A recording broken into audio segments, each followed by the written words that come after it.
ASI को श्रीमंदिर प्रशासन चिठी रत्नभंडार संरक्षण कार्य शीघ्र करने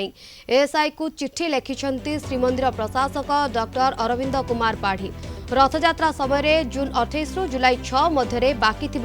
रत्नभंडार काम त्वरान्वित कर शीघ्र शेष करने चिठी उल्लेख कर मुख्य प्रशासक।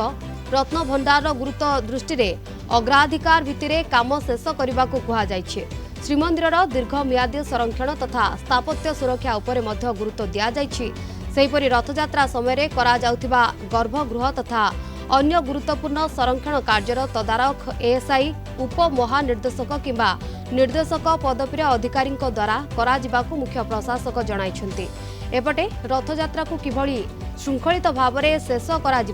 श्रीमंदिर कार्यालय में रथयात्रा परिचालन नहीं बैठक बसी। श्रीमंदिर मुख्य प्रशासक दैतापति समस्त बाड़ग्राही और निजकर सदस्य बैठक में उपस्थित अच्छा।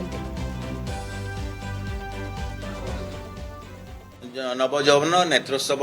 जेहेतु गोटे दिन में अच्छी कौन उभा ना चलित वर्ष तेणु तापर भी आलोचना है एवं श्रृंखलित भाव में जमी नीतिकांति संपादन हो श्रद्धालु एवं भक्त मैंने दर्शन ठीक हिसाब से करें आलोचना पहंडी समय हो कि रथ जिते बड़े श्रीजू मैंने अवस्थान करुँच जो मानकर सेवा संपृक्ति अच्छी से रे अलग कहीं रही पारे ना से जो शोध दल थे कि अन्य अधिकारी मैंने नियोजित थे एनफोर्स आम श्रीमंदिर प्रशासन तरफ जो एएसआई को पत्र लिखीचु से स्पष्ट भाव में उल्लेख करूँ जे रथयात्रा परदिन अर्थात 28 जून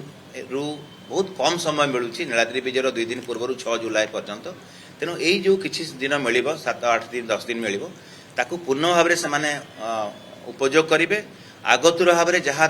मेटेरियल्स रखा कथा रखिए कि जो मेसन रहा कथा कि कुशली कारीगर रहा कथा आगतुरा भाव में तार व्यवस्था करेंगे जद्वारा कि सही अल्प समय भितर